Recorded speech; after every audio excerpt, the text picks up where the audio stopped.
Radio.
Topic Podcast, all things Nintendo.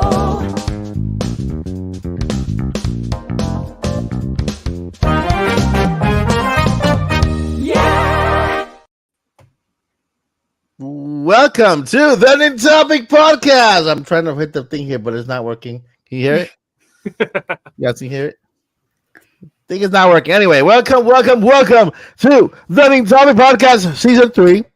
Episode something 11, 12, 13. I lost count. So it's episode something.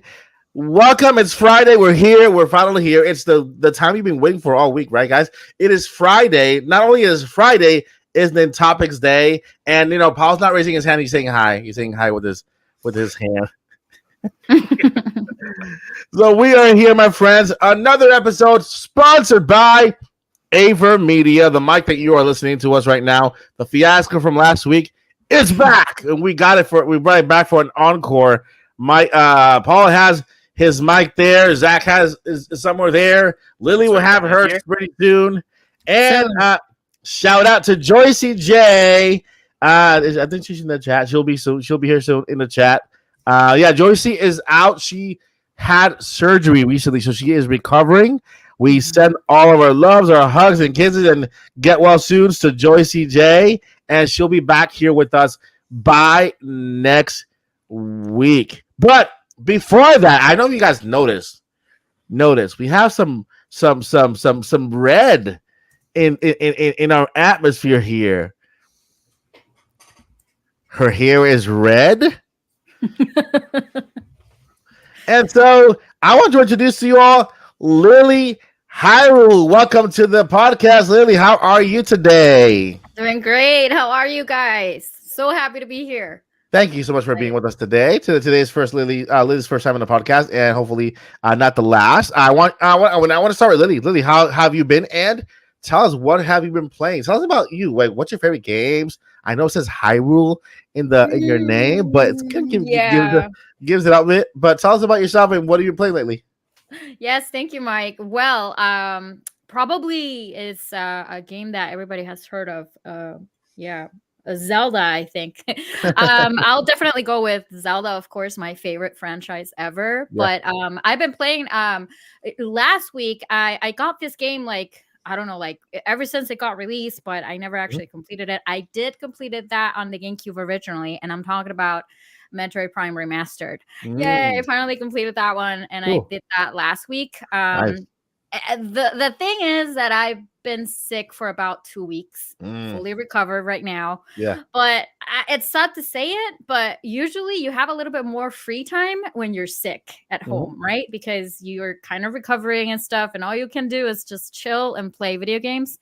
That, and I'm also playing currently Final Fantasy VII Rebirth. Nice. Because I recently got my PlayStation 5 as well. So very excited about that so far. And for those of you that don't know me, I go by Lily Hyrule, as you can see my handle here at the bottom as well. I mainly create content on YouTube. You can also find me on social media as Lily Hyrule. But I do focus a little bit more on The Legend of Zelda. But I also, of course, if you like Legend of Zelda, what are the odds that you're going to like Nintendo? Of course. So that's pretty much what I'm covering at the moment. Slowly getting there. I'm a very small creator compared to a lot of you guys there. But, I'm very excited, very passionate what I do. I'm not a full-time. So, the struggles. Sometimes we have our priorities. And that's pretty much it. Like, in a nutshell, that's what I do. I love video games, especially Nintendo and The Legend of Zelda. And I'm so happy to be here. Thank you very much for having me. That is awesome. Everybody, welcome Lily. I know there's a lot of welcome Lilies in the chat right now. If you have not done, if you have not done so yet, go ahead and visit Lily's channel and hit that subscribe button. Make sure you hit that notification so you don't miss her Hyrule Zelda videos plus other things. I saw that she has a new show called Nintendo Weekly, which I actually really enjoy. It's like a recap of things that are happening inside the world of Nintendo, which is pretty cool. So check her out, and you guys will regret it. It's a really good resource for Nintendo stuff. Thank you. Mr. Zach Hendricks, how are you, sir? And what have you been doing lately? Playing? Tell us about. I know you probably can't talk about your projects because you're working on sets and a lot of stuff is NDA based, movies, Hollywood stuff. He's probably working with Henry Cavill somewhere, and So tell us a little bit. How are you, man? How are you doing? I'm doing good. I was just the day before yesterday, I was on a shoot with Stacey Dash. So as a 90s kids, Clueless, like Stacey Dash and Todd Bridges. Man, and I was with them. That was really fun. It was a really fun set. We did like 3 decades. It took place in a coffee shop, and then we changed it to the 90s and did 90s lights in the coffee shop. And then we changed it to the 80s and did 80s lighting in the coffee shop. Yeah. So that was really, really fun to have a chance, Surprisingly, I didn't hear a lot of what you talking about Willis jokes for Todd Bridges. I was kind of disappointed about that. But no, so that was a lot of fun. That's the most fun thing I did this week for sure. But as far as games go, I've still been sneaking in some Fall Guys on the Switch. And so, that has been my saving grace lately. It's been a busy, ever since I was sick, it has just been nonstop busy. It's weird because I don't have anything hard on my calendar, confirmed until the 16th now. But, a lot of times I'll get stuff within 2 days, but it's just kind of is there time to dive in to another game? Ooh, this is looking interesting. That's awesome, man. So I have been rocking the Fall Guys. That's awesome. I mean, Fall Guys is always a good game to sit back, relax, and just. Yes. With a little question for you though, Mike. Yeah, go ahead. Have you ever heard of Stumble Guys? Sure. It's Mr. Beast is in it. Right? Stumble Guys. Yes, that's hilarious, man. It's like a shot for shot copy of Fall Guys. They take the little egg figure people and they just added legs and arms to them and faces, and that's it. That's Stumble Guys. For those of you who are newer to this podcast, every single time I've mentioned that I'm playing Fall Guys, Mike asks if I've heard of Stumble Guys. It's like a running thing at this point. Now you brought it up. I see. Yeah. That makes sense. Yeah. So I mean, Stumble Guys is not for all those who don't have a console. I mean, is Fall Guys on iOS and Android? I don't think so, right? I just play it on my Switch. Yeah, so for all of you who don't have a console, then Stumble Guys is your alternative to Fall Guys, and you will not miss a thing. Everything's the same. All right, so I want to shoot over. I want to go across the pond. Well, not across the pond. Well, across the pond. We're headed over to Japan, specifically to Miyamoto's house, because this next contestant, this next host, does not leave Miyamoto's house. Sometimes he's mowing his lawn. He fell off the tree, hurt his hand, but trying to get some apples. And well, I'll let you explain for himself. Paul Guild Network, Miyamoto's best friend, and what's up, Paul? How you doing? Pretty good. The calamity is starting to exit the hand, and Oh, I'm man. healing up pretty well. Ganondorf couldn't, put me Oh, away for man. good. Yeah. So I'm doing all right. So how many abilities do you have now in your hand? 4.5. So okay, Because the middle ability is operating pretty well, but not completely back to normal. are you able to ascend? Yeah. Yeah? I could- Okay. For anybody who doesn't understand, this is a Tears of the Kingdom joke. Yeah. You think they're jokes, but they're real. I mean, it's a real situation. Paul's hand is really injured. Ganon was probably behind it, but not really in person, But all things considered, doing well though. yeah. I was, of course, gaming wise, up until this, I was playing Final Fantasy Rebirth and looking forward to Princess Peach Showtime. I was able to still play Princess Peach Showtime during it after a little bit of time passed because I could switch the Joy-Cons and have one just operating and in between these two fingers and the other one here. Haven't got back into Rebirth because I need to keep the hand elevated above the heart, and playing like this just does not sound too appealing. But having one hand up here or chilling on the pillow and one hand over here has been okay. I am looking forward to, I think it's available now, the Tetris 99 crossover with Princess Peach Showtime. Every time that Tetris 99 has an event, I always participate in that because I'm a pretty big Tetris player and have a good amount of first place wins and even won Invictus Championship, which is a championship victory amongst other champions. Yeah. So I like Tetris 99 quite a bit. But also this week, not a new game, but I've been playing quite a bit of Fortnite because my son is getting more and more into it. And the setup is so cool because, we have a Nintendo Switch and a Nintendo Switch OLED model, and also a PlayStation 5 and an Xbox Series. But on TV, one of us will be playing on, Fortnite there, and on the other account, the other person's playing portable. And I could still play with my Joy-Con here, and I could play with my hand here, and my son's playing on the screen or on the Switch portably, whatever. And it's been good. It's been good getting in some duos and stuff like that. But unfortunately, that's it gaming wise. I haven't been able to get back into Final Fantasy. But gaming related stuff, I got some cool stuff this week. One of them I'm wearing right now. It's my Evil Ryu versus Violent Ken t-shirt. There's a boxing company called Super Rare, and they partnered up with Street Fighter with Capcom. So I got this it's kind of reminiscent of Ryu's karate gi, but it's a sleeveless hoodie. Oh, that's cool. And that's pretty cool. And I got this Ken inspired one, which is red to match Ken's gi. Yeah, that's pretty cool. And, not a sponsor or anything like that, but still neat stuff. And I got some hand wraps. So if you like Street Fighter, which you should. You should. I just suck at fighting games. I do like them though, but on sale and stuff. But, yeah. That's good. That's good. I mean, I got those hand wraps, which I can't use right now. But maybe if you would have had them on, then maybe you'd not have that going on. Hand wraps, right? Yeah, right. But yeah, I mean that's awesome. Well, on my corner. Oh yeah, go ahead. You were something. One last thing. Sorry. Yeah. I was also reminiscing because this week, April 1st, was the 1-year anniversary from when I went to the red carpet premiere for the Super Mario Brothers movie. So I was reliving all of those images that day with Anya Taylor-Joy and Jack Black and stuff like that. And today is the 1-year anniversary of the movie coming out in theaters. So that's true. Small shout out to the Super Mario Bros. Movie for turning 1 and me enjoying it on the 1st as no April Fool's joke with Hollywood. And then today, I watched it with my family a year ago. That is true. The rest of the world, a good portion of the world did.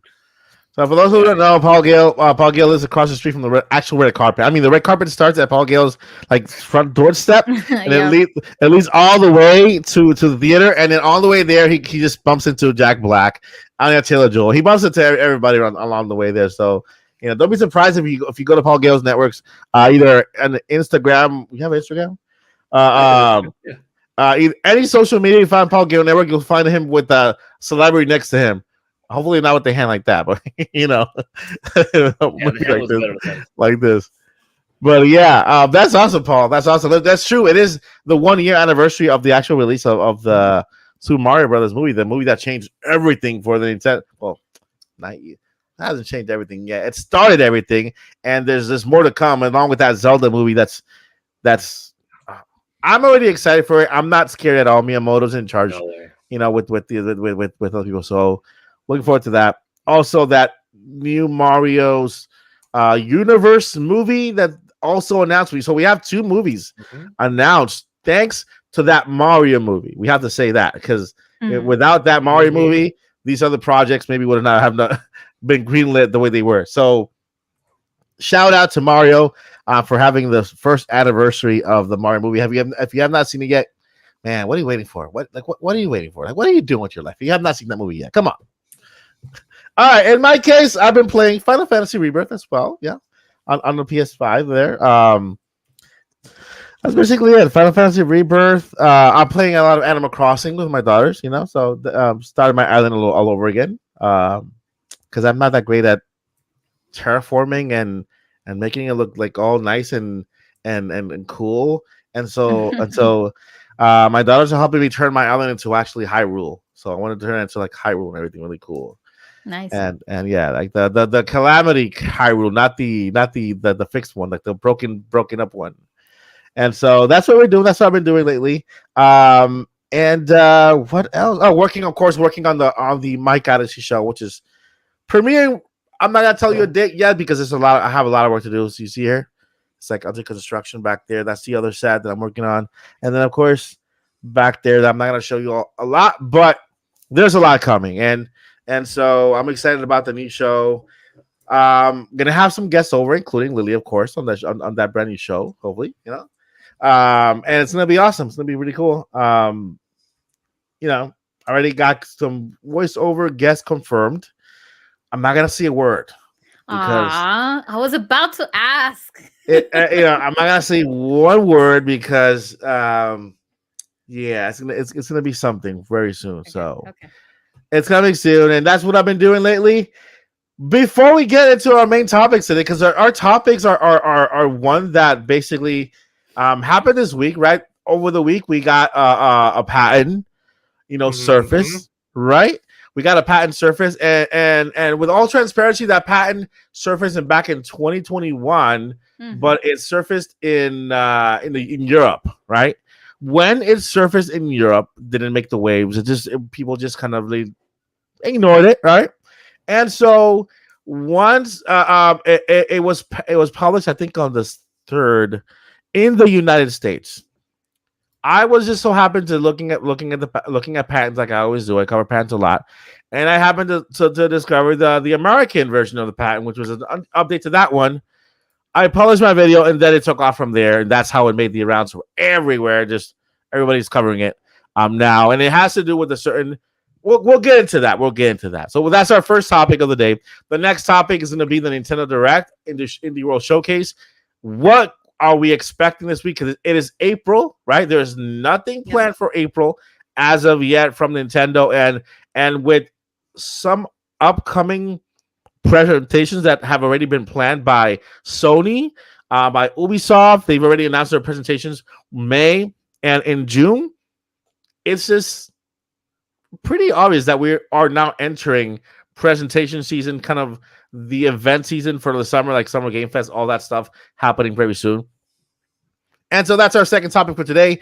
What does Nintendo have planned? What are we going to do with that? But before that, I want to go ahead and once again thank AverMedia for sponsoring this video. You are listening to the New Topic Podcast on the AverMedia mic. They are well known for capture cards, and I think that should be completely transparent. That is their strong point. They are very well known for their capture cards. They're very, very good capture cards that they have in their lineup. And so if you're looking for a good capture card if you're looking for streaming, right? You want to stream on YouTube or any other platform, you want to look the best and the greatest.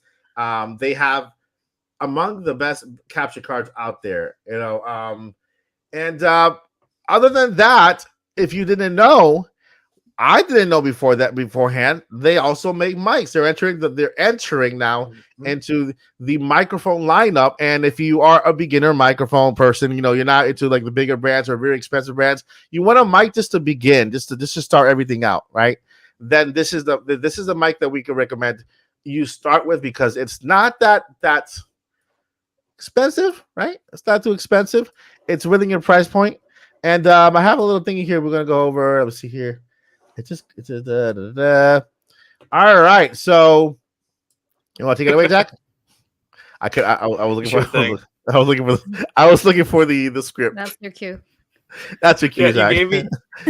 you gave me a good lead up too, because when you first started talking about it, I thought we were gonna jump right into this, and I had a tickle in the back of my throat directly before that, and I was like, "Oh, I hope he doesn't do the mic thing now." And then you're like, "Speaking of that," I was like, "Oh, here we go. Hey, okay, here's my script." And then you kept going, and I was like, "Oh, perfect." So, guys, we're gonna try to get through the script. Okay, we're gonna be as creative as we can, and then we'll do what we'll make it entertaining. Okay, so just it's out there. It's out there. Yeah. So you gotta do like some cover it up or I don't know. All right, we're just gonna jump. Pretend we're having a cup of coffee. Hey, Zach, what's up, What's up, Zach? We just met at a coffee shop. Oh man, the coffee shop is closed. Good thing I brought my Waterloo. Well, this video is not sponsored by Waterloo. It's sponsored by AverMedia. I got this. Yo, what up, Nintopics podcast pals? Zach here, and today we are diving into the magical world of audio gear. Buckle up, because we've got some secret weapons, and that is the AverMedia Live Streamer Mic 350, or the AM350. Wait, Zach. Are we talking about a spaceship or a microphone? Haha, Mike, close.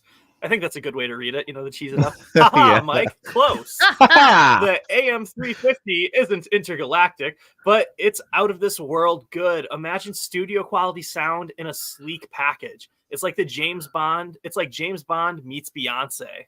Ooh, intrigued. But why should our listeners care? Well, I'm glad you asked, Mike. First of all, the direct audio tuning technology that they have is fantastic. Most of us can't afford an audio engineer. And so having an entry-level tuning technology that's very easy to use is great. Second, you got dual pickup patterns. You got cardioid for solo shows and omnidirectional for group chats. And third, they have their Vibe Engine software. It's just like a little seasoning, a little salt-based seasoning for your voice. A little sprinkle. But Zach, can I use it for karaoke? I like to karaoke, just spend some good times. Can I? Absolutely. The AM350 turns your closet into Carnegie Hall. Plus, Mike, our listeners get an exclusive deal. Use promo code Mike Odyssey, spelled the same way as Mike Odyssey, because that'd be weird if it wasn't, at checkout for a sweet discount. Your ears will say thank you.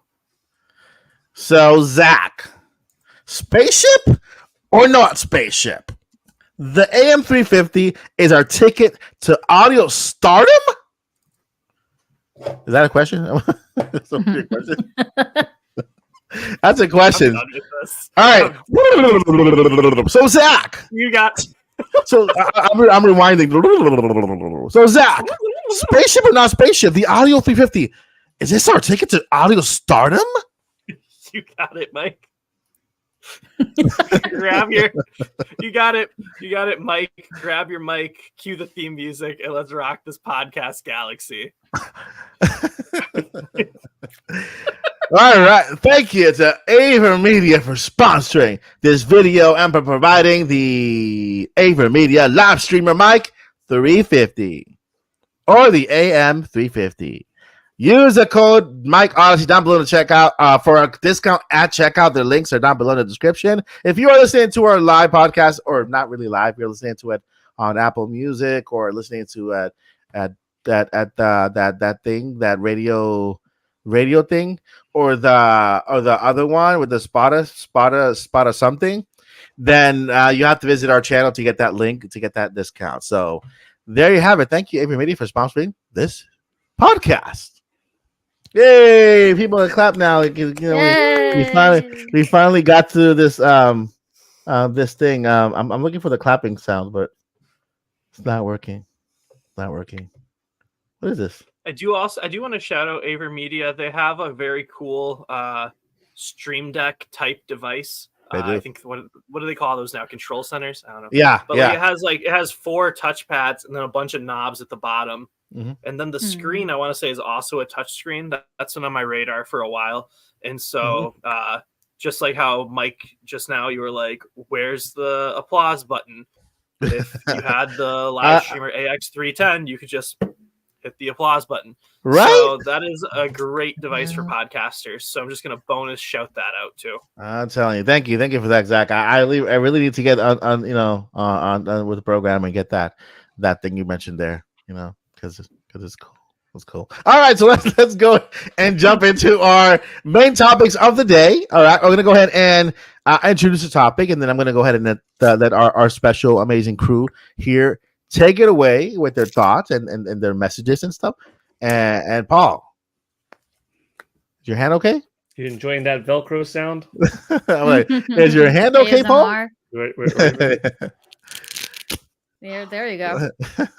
Yeah, very crisp. letting it breathe, getting in some motion.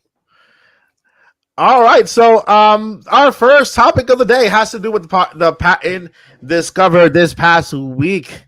Thankfully, I had the honor of discovering for the second time 2 years later after it was released on the English side, and so it broke into the news outlet everybody's covering now. But the patent itself isn't related to a Nintendo Switch dock. Basically, what the patent tells us is that there is. Let me go ahead and do something better for you guys. If I can go ahead and I'm going to share my screen here. That way, our live viewers could, take part in this patent discovery thingy here, and we can go ahead and go over it together. Let me know if you guys can see it. Yep. All right. So this patent was basically issued on April 2nd, 2024, and it was filed on July 12th, 2021. What happened was that in the Europe patent agency there, they got the patent approved before. They were submitted at the same time, but the US took a little longer, all the way till 2024. And so now we have the patent. This patent mentions one word more than any other word that we could actually hear dubbed the next Nintendo system, the swivel, because that's what it says here. A lot of swivel stuff. So a device holds a portable electronic device having a display. The device holder has a main body for holding the device in a state with the device placed with the side surface downward and a swivel block. I'm going to read just to there because that's all that matters. A swivel block. Now, as we scroll down here, we see what looks like a Nintendo Switch OLED, right? Nintendo Switch OLED, and the dock that looks like the actual dock that we have for the Nintendo Switch OLED as well. But there's a difference here. There's a big, giant opening on the side here that the Nintendo Switch OLED does not have, right? As we scroll down even more, we see the screen, we see the dock again, and then we see this. That looks like a screen again, right? The screen. And then, okay, this is the screen again. And here we have, this is our the big event of the entire patent here. This little block that you're seeing on your screen right now, and if you're hearing to it, there's a little block here right behind where the connectors go on the Nintendo Switch dock. So this little block, basically, you can swivel it, meaning you can rotate it side to side, and you can actually choose on what side of the dock do you want your ports to be on, right? Your HDMI, your USB-C, the power, the USB-C, USB adapter, and then you can choose on which side you want it. The next image shows the same exact little square there, and let's continue down because there's a lot more here. I want to get back. I want to go over to the swivel part. This is the little block here, components here, and still, and there you go. That is a swivel right here. We see the little arrow kind of telling us that this piece right here is swiveling to the right. And once you swivel to the right, you can actually push it to the left and and this box right here should fall into this part, bringing these connectors on the outside of the dock here, and of course on this side as well. So basically, that is what the patent is about. It's more about convenience. If you are setting up your Switch dock and you want to set up on your TV, then you have the option of putting the cords on one side or the other.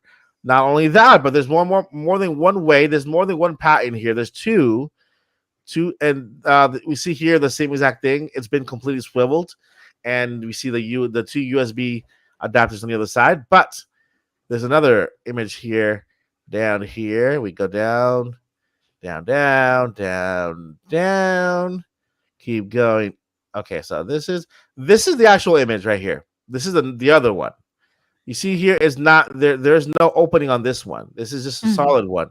But what happens here is that the entire back swivels, as you can see on your screen. Instead of having the opening here and having the little box, the entire back of the Nintendo Switch dock swivels, and you can change on which side you want your outlets to be in order to connect your HDMI cables and all that stuff.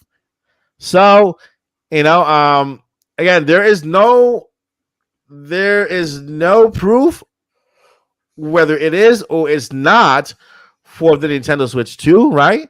A lot of us, because it's the first time we see this. Not only is it the first time, it's in the form factor and in the design factor of the Nintendo Switch OLED, which is a newer console dock, right? We had that first regular dock, and now we have the second dock, the regular one, the OLED one.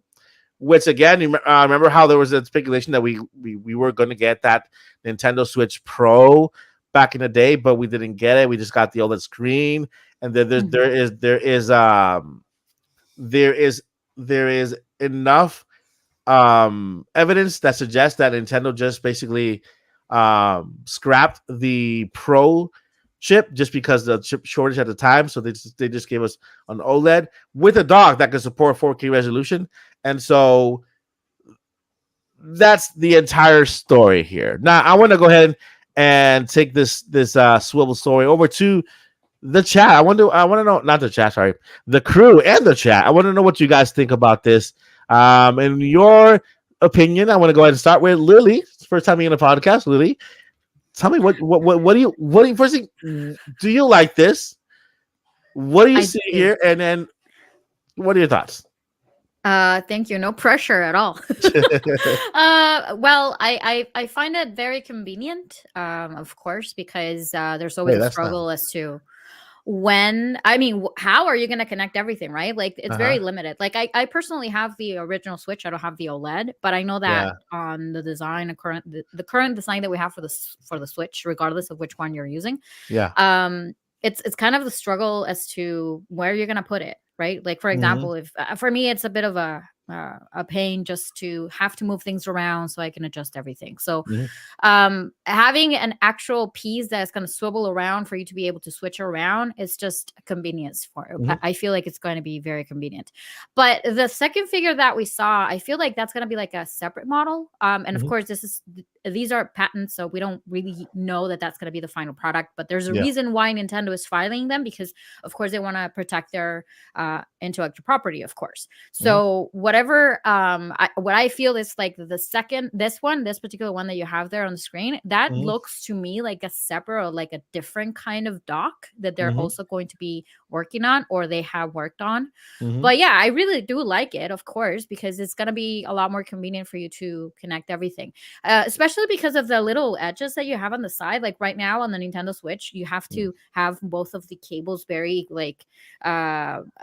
very well aligned for it to work, but this one has like a lot of room for you to put all the cables, which is also great. I also see like a bunch of things that like it has a lot of potential. That's what I'm trying to say. Like it really has a lot of potential. And yeah, the Nintendo Switch swivel or Nintendo swivel, I don't know, right? The swivel. The swivel. Yeah. That's breakdance edition. A breakdance edition. Right. Imagine the commercial being like all 80s. The swivel. Nintendo Switch swivel. All right. Take it away, Paul. What do you think? I like it, and I'm seeing a couple of different possibilities. First of all, that basic one, the image that you have up with the little cube on the back, that's just going to help folks in general have an easier time setting it up in the middle of their entertainment system, off entertainment center, off to the right or off to the left, because you can make the cables go in the other way. But if the whole back in a different model potentially allows it to swivel like this, I see the console also being able to be placed, horizontally, possibly, which the current Nintendo Switch dock you can't really do because then the connector would be bent. So then that also makes me think, I kind of miss a console being placed horizontally, a Nintendo console, that is. Well, I mean, PlayStation 5 and Xbox Series, well, actually the PS5 is horizontally. I know, come to think of the Xbox Series is as well, because it just fits better. But like, for me, consoles used to be more artistic. I like the design of the NES. That's a piece of my entertainment center or old bedroom back in the day, the Super NES, the Nintendo 64, the GameCube. They're showpieces. I like it more than just rectangle boxes having to look elegant and fit in with a living room entertainment center. I mean, I think I showed you my living room before. It doesn't look like a modern day person's entertainment center. It's got video game statues and tons of amiibo everywhere and video game controllers as part of the art decor for this grown-up house's living room, So I would like, not that the dock can't look good, especially docks that have, the Animal Crossing theme or Monster Hunter theme or whatever, but it is just a plain rectangle. But if it could be placed this way, maybe there's a little bit of hope that there's some top-down view that looks nice or looks elegant, or kind of like how the Wii, you could place it vertically but slightly angled or on its side. Maybe this allows some different type of motion to make the dock look more aesthetic. I've always thought like faceplates were kind of cool, interchangeable, swappable faceplates. Although then you could argue that maybe that would limit the amount of specific Nintendo Switch docks that would come out, because people could just buy faceplates at all times, right? So there's always that. Like, it's not the newest thing. PlayStation has it with the PS5. Xbox 360 had it back in the day. The new Nintendo Switch also had faceplates, but that back dock with a swivel makes me excited for just possibly a different look of the dock and possibly having more to it visually in your entertainment center. And to satisfy some people's problems, because some people's problems were that the dock's too tall. It's in the bottom of that TV, or it doesn't fit into these little sections. So they would rather have it, sideways. I don't know. I like options. I like this. I like this good. Swivel possibility, and that swivel name is going on me for some reason. I don't know why, but the swivel. I was just playing swivel this last week, and just swivel. When in the past, I said before the Nintendo Switch, have you ever thought I was playing Switch? For us, the Switch was just like the light switch, Yeah. Yeah. And Nintendo made the word Switch cool. So hey, swivel could be there too one day, right? What do you think? What do you think, Zach? Yeah, I think it's pretty cool. Actually, what Paul said, I don't know how much anyone's dove in. Ever since you posted this video, I've just been like looking at this patent and all the information on it. So like the boring stuff. So pages 25 through 39. Yeah. But what Paul said, let me find it. I think it's on page 25. Or it might be on 26. But basically they're talking about the swivels there for convenience, and having to plug cables into the outside of a system can be whatever. I think it's in the background section. Let me see here. Okay. In this regard, if a connector for connection to a television receiver or other video display device is fixed to a specific position of the outer circumference of the device holder, there is a possibility that the operation for laying the cables to be connected to this connector will be troublesome. For example, if the space for placement of this device is at the right side of the video display device, and if the connector is placed at the right side surface of the device holder, The cables connected to the right side surface of the device holder will be connected to the video display device disposed at the left side of the device holder. Therefore, the operation for laying cables will be troublesome. And so, it really just seems like a quality of life improvement. Yeah. And I am big on quality of life improvements. Like, I think it's cool. I don't think that last image is, I think this is what it actually looks like. The last image, I think, is more of a, what do they call it? A display of function. And so, especially because like their purpose they talked about in that was how the external connectors and whatnot can like get messy, and having internal connectors is better. I think the bottom image where it looks like almost like a whole switch dock rotating is just showing the function of that internal block swiveling. Makes sense. And so it's like with this device swivels, you're able to access the left side of the back face for these ports, or if it swivels this way, you're able to access the right side of the back face for these ports. But I'm not a patent expert. I tried to file one once to figure out what I was doing. So it kind of makes sense. I mean, it kind of makes sense. It could be two different pads, or it could be just one.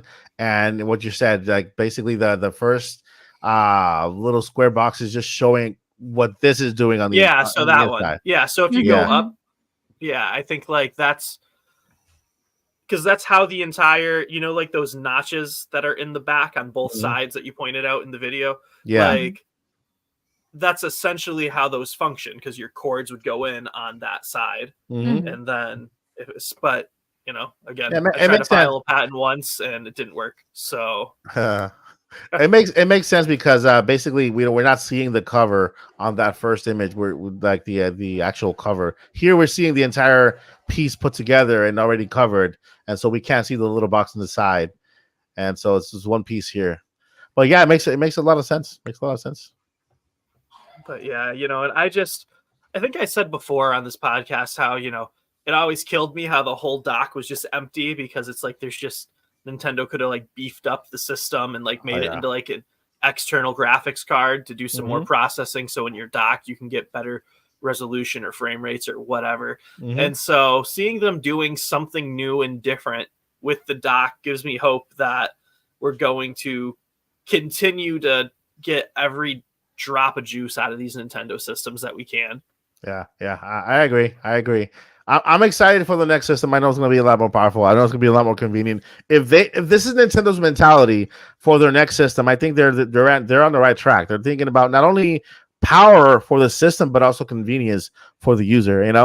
And so, I'm excited. Anybody else have any thoughts about this that you guys want to add? Well, since Joycey's not here, I'll ask a question. Does it play Zelda? Joycey, she's in the chat, right? She's in the chat. Yes, she's in the chat. So she said in the chat, I like just being able to connect stuff on the outside, but she didn't say, does it play Zelda? Well, for Joy, okay. So to ease Joycey's mind and everything, make sure she feels comfortable with it. Yes, Joycey, it does play Zelda. Well, you have to connect the cables to it though. And then after that, it should play Zelda. I'll ask that question for Joycey. Does it play Zelda? There we go. It does. I mean, play Zelda. hopefully, if this is Switch 2, Zelda. Hopefully, 4K Zelda. So hopefully it does play Zelda, and it plays all the Zelda games from the Nintendo Switch if this is the Switch 2. Backwards compatibility, and we can get all these games moving forward. All right, so let's see here. Pokemon game has always been portable. Continuing the game, portable system makes sense. All right, so let's go ahead and move over to topic number 2 of the day. Of the night. It has to do with the Nintendo Direct, right? Nintendo Direct. We know we are in the month of April. How many here like Nintendo Directs? I love Nintendo Directs. I'm excited about Nintendo Directs. I feel like Christmas morning. Nintendo Direct. Right? I feel like it's Christmas morning. Every time we get a Direct like that day, there's an anticipation waiting for what Nintendo has in store. Paul, do you have your hand up? I'm just kidding. Yes. I'm excited. He wants to ask a question. Raise your hand if you like Nintendo Direct.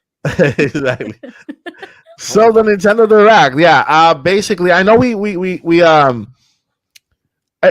there's only it's a room by one person, right? And this is PH Brazil. This is the source for this Nintendo Direct in April, and there's only one. I would love to hear more from other leakers, other content creators out there, just to get a little more comfortable with the news. But it's just one person. The only reason why we're covering is because the same person, PH Brazil, was the very first person to actually talk about the Nintendo Switch 2 delay towards 2025, right? And when we're talking about a delay, we're not talking about a release date delay, as release plans delay. Nintendo delayed their plans and pushed them back to 2025. The very first person to talk about this and bring it out was the Brazil guy, the PH Brazil, I think his name is on Twitter. And so after that, the entire community of leakers joined PH Brazil in echoing these, that they have heard also that the Nintendo Switch plans to release the next system was also pushed to 2025. And well, he gained instant credibility after that, right? We say, wait, this guy just all right, caught my attention. I see you, man. I see you. And so after that, I would say maybe the next day or the next week, he dropped a couple more bombs. He said, hey, guess what? We're getting an Indie World Showcase, and then we're getting a Nintendo Direct.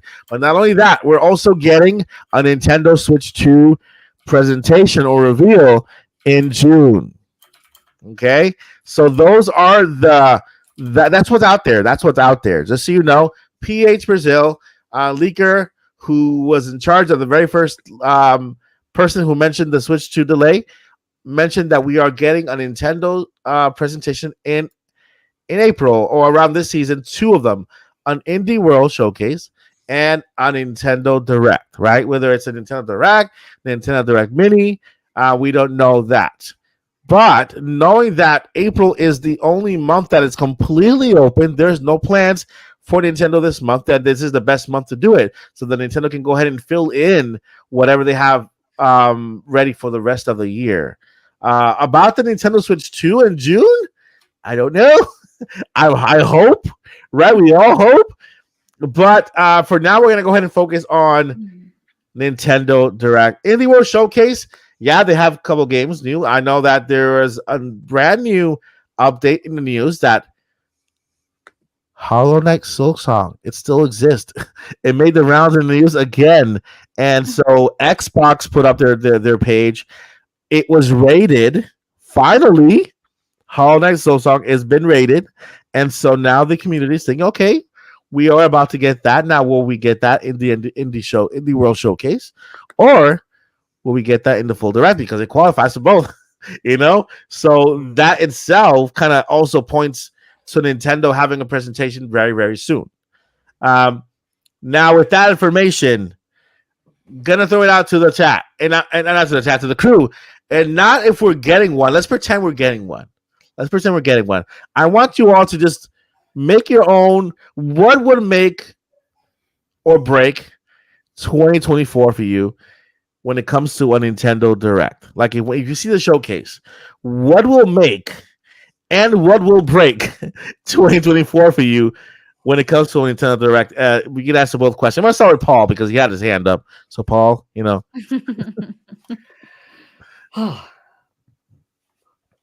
What would make it? And what would break it? Anything shown, because I still go back to an era of being used to very big droughts. Yeah. Towards the end of Super NES in anticipation of N64, to the end of N64 in anticipation of Nintendo GameCube, in anticipation of Wii, to Wii U, etc. And the fact that we've been eating so good for 7 years now on Nintendo Switch, the fact that there's more games that have released on this platform than any other, and there's no way that I could have bought or played any of them, so I'm in no, scramble of lacking things. I could go back and buy something that looked good that I didn't pick up, or something that eventually goes on sale, or some third-party games, because don't forget, like, past Nintendo systems, post Super NES, had a difficult time acquiring big third parties, and the Nintendo Switch is the most third-party rich system in Nintendo's history, probably eclipsing SNES, respectively, and jump in with indies, and you've got just so many games available. So even if, and I don't think this is the case because it never is, or at least it hasn't been in the Nintendo Switch era, even if the last game that Nintendo releases this year is Endless Ocean, and the next 6 months are just quality third-party ports and Silksong coming from Independence and some new games coming to NSO, that doesn't sound like too horrible of a thing for me. I think a younger audience would say like, oh my gosh, what are you talking about? That's horrible. I lived through GameCube droughts and Wii droughts and every console drought except for Nintendo Switch. And there's, like I said, any Nintendo Direct that would come in April would be fine. But what I would love to see is finally a confirmation in this April Direct, kind of like how we talked about before. You kick it off with a Metroid Prime 2 or Metroid Prime 2 and 3 HD. You give a little hint that, for Metroid Prime 4, you're going to have to wait a little longer. Thank you for your time. You end this show with, we said a little longer for something, didn't we? Enjoy. And then you show that Metroid Prime 4 trailer. I'm like, that would be just the coolest thing ever. Coming this November 15th. Oh my gosh.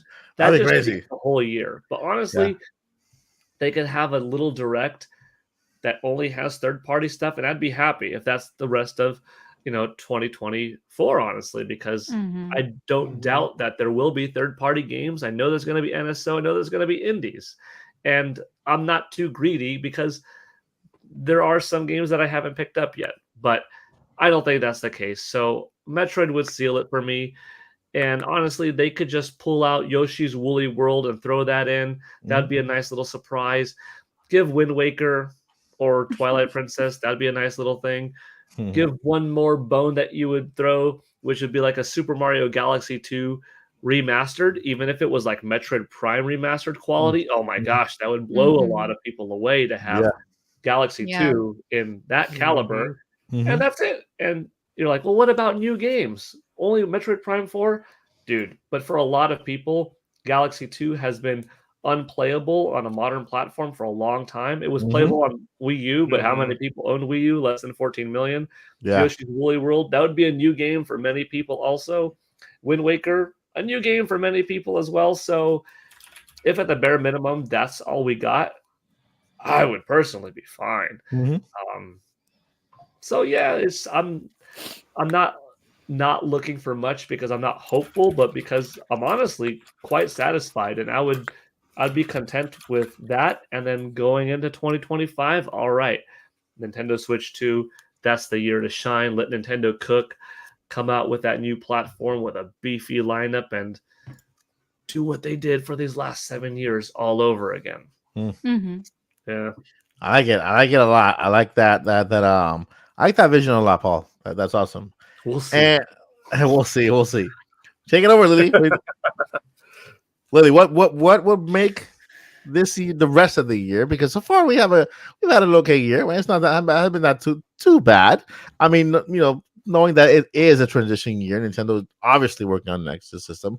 We're about to see it in a moment. So, what would make or break this year for you when it comes to a Direct? Let's say it's coming. The Direct is on the way. What would make or break the Direct for you? Well, what make it break for me will definitely be the Wind Waker HD and Twilight Princess HD, but I feel like that's not going to happen. Like, I don't know exactly why. I mean, Nintendo is holding off on that, either to have them separate or to have them available on the NSO, which I doubt. So I'm not really sure exactly why I mean, they have been pushing and remaking or remastering some of the Zeldas out there. But that would definitely break it for me 100%. And I keep telling everybody, like, I do understand that I also have like the old games. I have the GameCube version. I have the HD version. and just for you to get it also for the Nintendo Switch. But hear me out. My Nintendo Switch is the only thing I play right now. So that's the only main reason why I want it for the Switch, right? And I'm not the only one saying this. Like we have been waiting for that for a very long time. So for me, that would definitely break it.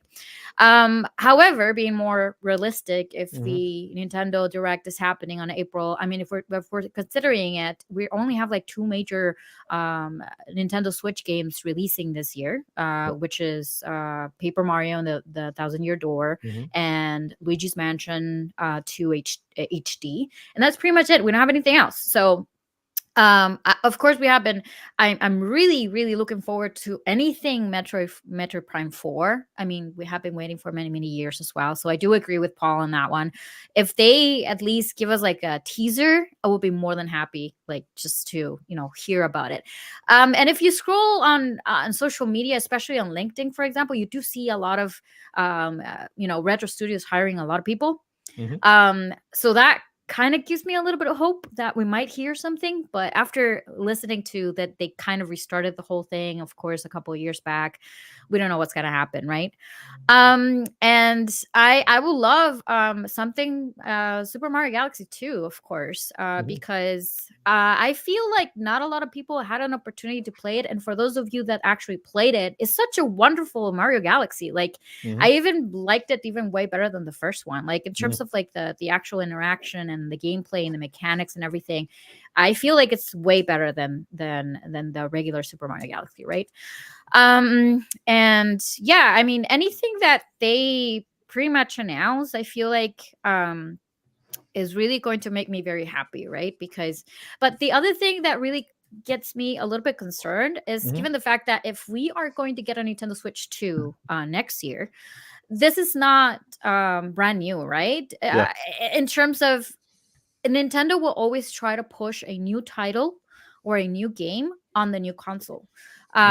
So that's also another thing. Like I would love to see Metroid Prime 4 to go back with the Nintendo Switch 2. Because I love Legend of Zelda, but being realistic, I don't really think that we're gonna get anything Legend of Zelda related for a couple of years. We might get a DLC, but we got confirmation that's not happening soon, and it might not even happen. So I mean, if in summary, if they can say something Metroid Prime 4, if they can throw in Super Mario Galaxy 2, that'll be amazing. And of course, if they can break it, I would love to hear Wind Waker HD and Twilight Princess HD for a Switch. That would definitely make it for me. To give you just a little bit of hope, that was it Emily Rose? Was it Paul? Emily Rose was the one who broke Rogers. Why do you say Rose? Emily Rogers was the one who broke Metroid Prime 4 Remaster, and she also mentioned that they also had done Wind Waker and Twilight Princess. They were done. They were just sitting on those games, and so Metroid Prime 4 was delayed. Correct me, Paul, if I'm wrong. Yeah.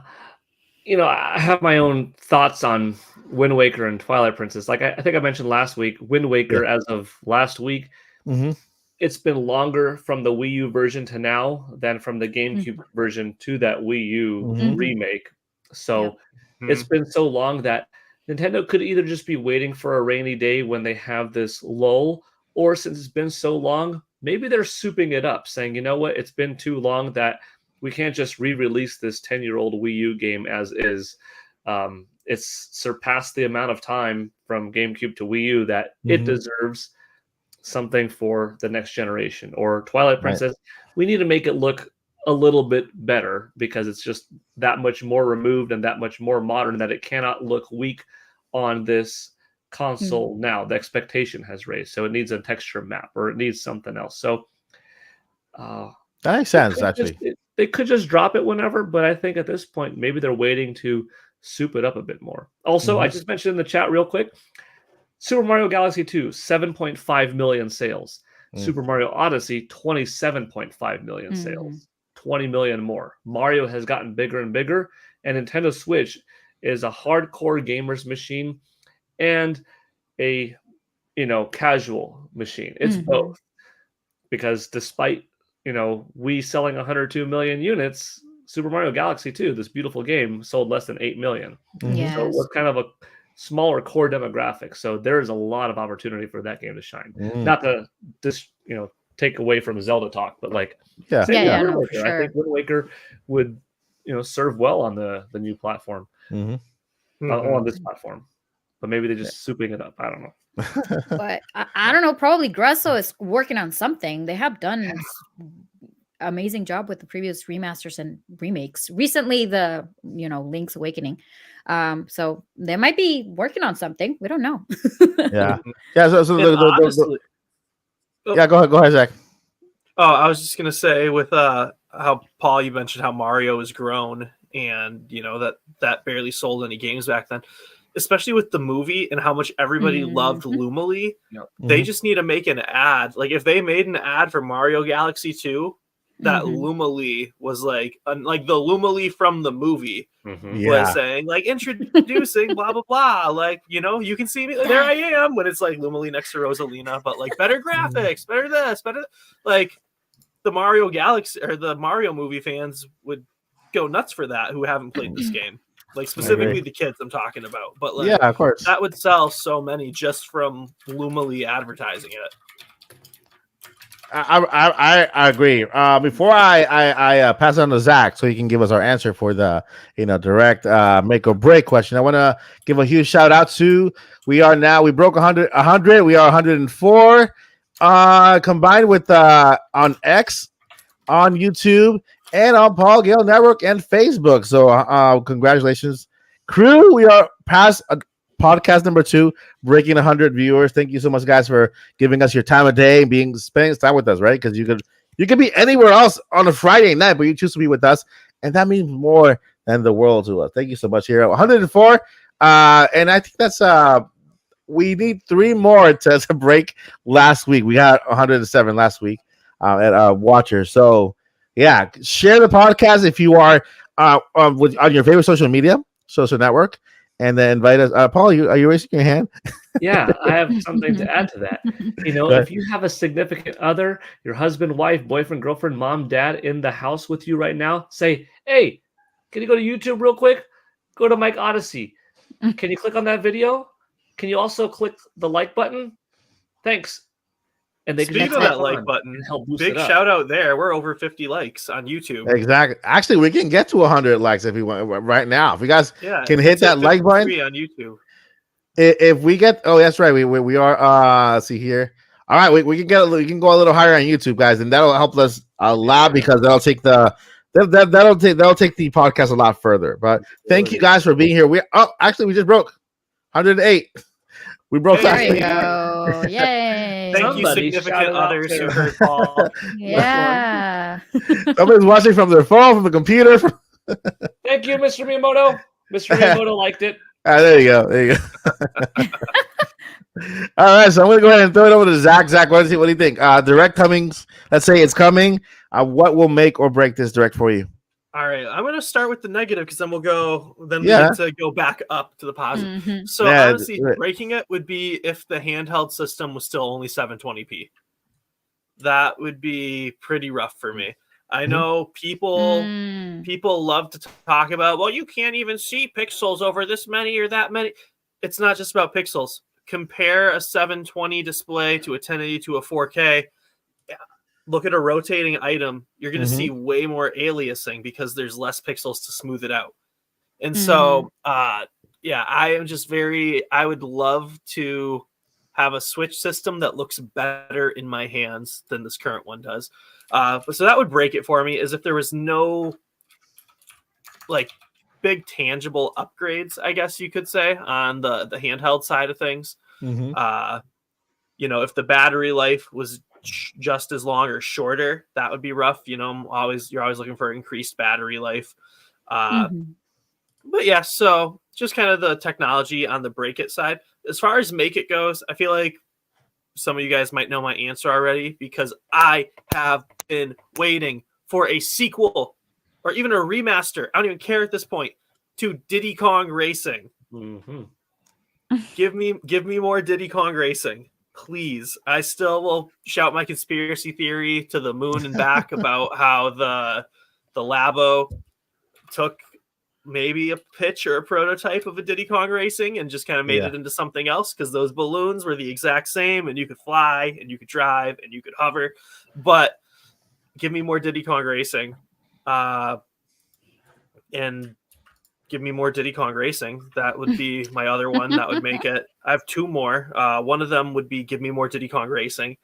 And then another one that would make it for me would maybe be if we get a Smash Ultimate DX, because we don't really need a full new Smash game again. That's going to take so much time to develop. But if you give us a DX, then we can get more DLC. I would love another. Was it the Spirit? The Spirit Sport was cool, but it wasn't a story. You know, like the Subspace Emissary in Brawl. That was. I still go back and replay that in Brawl like all the time. If you want to just give me some more new characters in an actual story mode tacked on to Smash Ultimate and Smash Ultimate DX, sold. That is awesome. And it makes Triforce waffles. Makes Triforce, the Triforce waffles. They have to make that Triforce waffle maker, because they don't make it. You know, I think that they're leaving money on the table. But thank you for your switch to Wash. Now we're talking about the Nintendo Direct that's coming for this year. So what are your makes or breaks for the Nintendo Direct? That would be my makes or breaks if the Nintendo Direct talked about the Switch 2 and then okay, perfect. Yeah. I'll take it. I'll take it.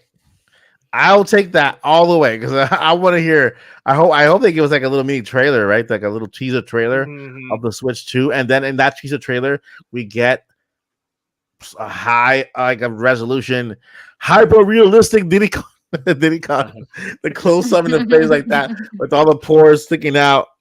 Yeah, so that's basically what I want to see, like the pores and stuff. Have you seen the? Do you know the show Ancient Aliens? Like even from the memes. I've seen the guy with the hair. It's like up like this. And he's like, "It's aliens, bro." Like that's like a big meme. History Channel or whatever channel it comes on. They had a promo where it was like super zoomed in and like CG, and it looked like there was like these alien species or whatever. It's like zooming out, and there's all these like trees and stuff, and it keeps zooming out, and it was just homie's hair, and it was just like a hyper realistic zoom in on like his scalp. And then it pushes out. You see, that's what we want Diddy Kong to look like. We got Bloopies and Rupee saying, "Give me Diddy or give me death." Did you by any chance see the new footage that came out of the Japanese? Yes. That's so freaking cool. It's my gosh, cool.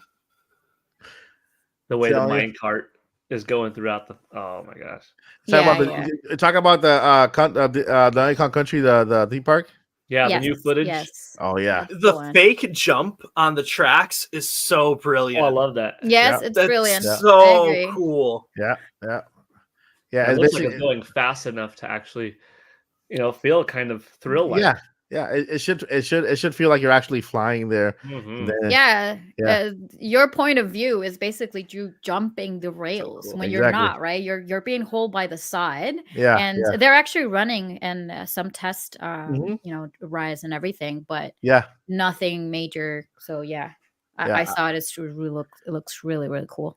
I know there's they started testing the theme park for here in Orlando for the dragon. Was it the How to Train Your Dragon? Train Your Dragon, How to Train Your Dragon. Yeah. So they started tasting that roller coaster, which is pretty cool. But I can't wait for it to be built. I know it's coming in my backyard. Paul's backyard is also getting Donkey Kong Country as well. And it's gonna be awesome. But my Nintendo Direct make or break, I would say, you know what? You guys know how far I go with this, right? I go really far. My Nintendo break would be no Direct, period. Because I'm happy if they actually mention a Direct. Not getting any more first party games for the rest of the year. I would say, man, I would have loved to have a little. This is if you're gonna port a game, this is the time to do it, right? Towards the end of the console, because you're getting ready for all the new stuff on the next gen system, right? Ports, I I would say more. I want to see more remakes on the next gen system than ports. And so if they were to give us ports for now, I would love to see Wind Waker being ported to this system. Although, even though with backwards compatibility, AI upscaling, we'll still get the beauty of it in the next gen system. They'll probably give give the game some patches, because once they port it to the Switch, it'll officially be a Nintendo Switch game, right? Just like they did with Paper Mario Thousand Year Door. That is now an officially Nintendo Switch game, right? That game looks amazing. They did. Some people call it a remaster. Some people call it a remake. I'm on the remake because there's just way too many things added, too many assets that were upgraded on the system. But I want to see Wind Waker. Okay, Twilight Princess, I can wait, but I want to see Wind Waker come this year. Metroid, officially Metroid at least 2 and 3, and like Paul said, 2 and 3, shadow drop it in April right now, right, digitally, and then give us in November that Metroid Prime 4, or even at the end of the direct presentation saying, hey, Andre's Restart mentioned this in the last podcast. He said, what if we get an announcement for a Metroid Direct? And there they go all in, with giving us Metro 2 and 3, and then going in depth with Metro Prime 4, showing us the worlds, showing us some gameplay mechanics, like a little tree house, just kind of making like an event for Metroid, and then that'll be the game for the year, right? And I mean, with the rumors, I'm not sure who said this. I don't want to kind of mention the name out there and get it wrong, but I know it was one of the credible leakers who mentioned that there was an event dedicated to Metroid that they were planning. So this Metroid Presents Direct or whatever maybe that's all we get in the year, right? Maybe that's all we get. That Metroid Presents. I'm happy with that. I will be happy with that. That's 3 games, 2 and 3, and Metroid, right? And then Mike, my other break it would be if they announced Metroid Prime 4 was canceled.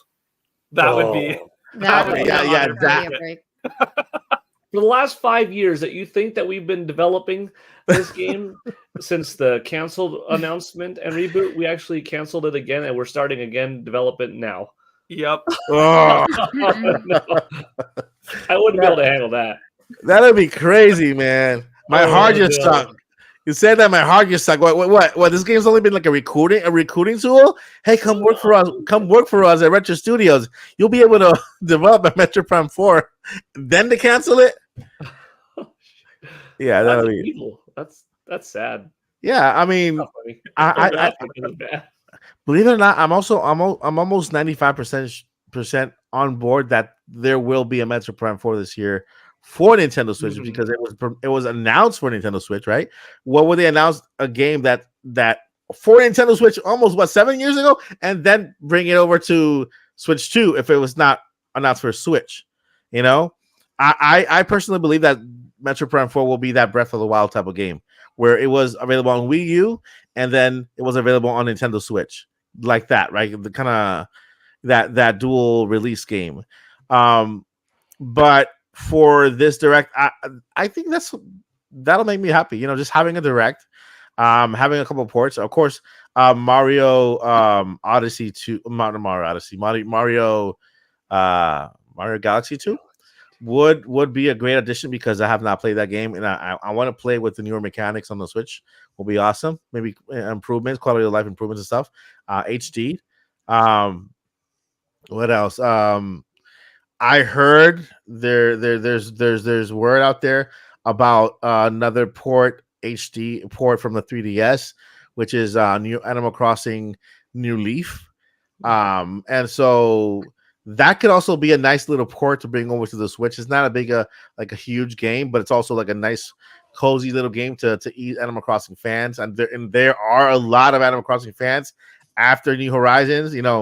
It's the second best-selling game on the Switch. So that will be a really good game to bring it to Nintendo. I will be ecstatic with that game. I know my daughters will be also crazy about the game. And yeah, I mean that's. Oh wait, NSO. I want to see NSO, And I keep on saying it was brought up by this leaker. What's his name again? Leaker. The leaker. I forgot his name. Spanish leaker. From see if I can find his name. Necrofelipe. No, it's not Necrofelipe. Not Necrofelipe. Spanish leaker. What is his name? Had a brain fart right now. Reggie Fils-Aimé? No, Reggie's not. Reggie's not. He's not a leaker. He's not Hispanic. Well, who knows? Maybe he could be Piroro. We never know. He could be Piroro. But yeah, a Spanish leaker, well known. I'm just having a senior moment right now. Mentioned. I even forgot the game he mentioned. What was I talking about? We're talking about NSO. NSO. Oh yeah, GameCube to NSO. Okay, GameCube to NSO. I've been preaching this all year. I think no. GameCube is coming to NSO. GameCube is coming to NSO. But Mike, I think Nintendo only wants to support games. Yeah, they do, but there's so many games on GameCube. There's over 600 games on GameCube, and I don't think Nintendo's going to port each and every one of them. There are games on GameCube that will live very well on NSO. Animal Crossing, very first game, the one that introduced it all, right? The punching game.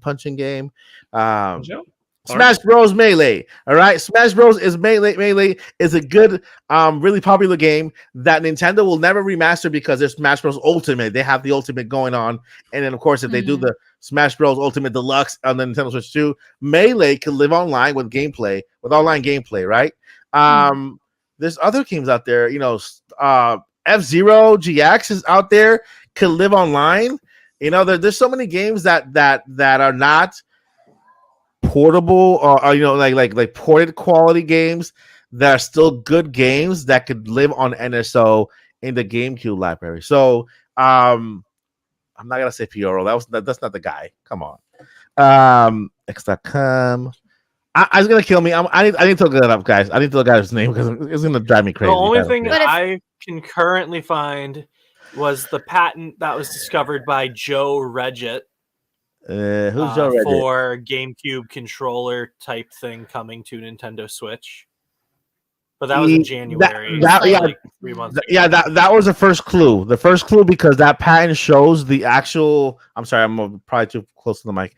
That patent shows the actual icons that are used on NSO for the other systems as well. So you get the little patent where you see the controller in like little dotted form, and you see the solid form, and you see the colored form. And so those same exact icons are the same exact icons that show for the other systems on NSO. That was the very first sign that pointed towards GameCube on NSO. The other sign is the this leaker. Let me go ahead and find it here, because if I don't find his name, I'm gonna go nuts. You're not gonna be able to sleep. I'm not gonna sleep at all. I'm gonna just pace back and forward. And okay, well, where's it? Okay. But if that happens, here's a follow-up question: are we gonna get? If the NSO is the price is it going to increase again? Because that happened with the Nintendo 64 inventory, right? Like all the games. If we get GameCube, I would assume so. I would say yeah. It's Weedle, Mr. N. Weedle guy, the Weedle. And Weedle. What's that first net? Needle Weedle? Needle Weedle. No, Nash. Yeah, Nash Weedle. I said Needle Weedle. Anyway. Close. Yeah, Nash Weedle was the one who brought up the patent where it had the GameCube emulators. Okay, the GameCube emulator, and I think Nintendo DS as well. But I'm more excited about the Nintendo GameCube being added to NSO. So we have two back-to-back patents. Patents are legal documents from Nintendo. They're not leaks. They're mostly like legal documents from Nintendo of their plans, behind the scenes, things they're protecting. Some of them make it out, some of them don't. Some of them have features in them that proceed to the next level, and some don't, But those are the two things that I base myself on, and I want to see added to NSO this year. I think, you know what? Forget Metroid. Forget everything else. Forget a Nintendo Direct.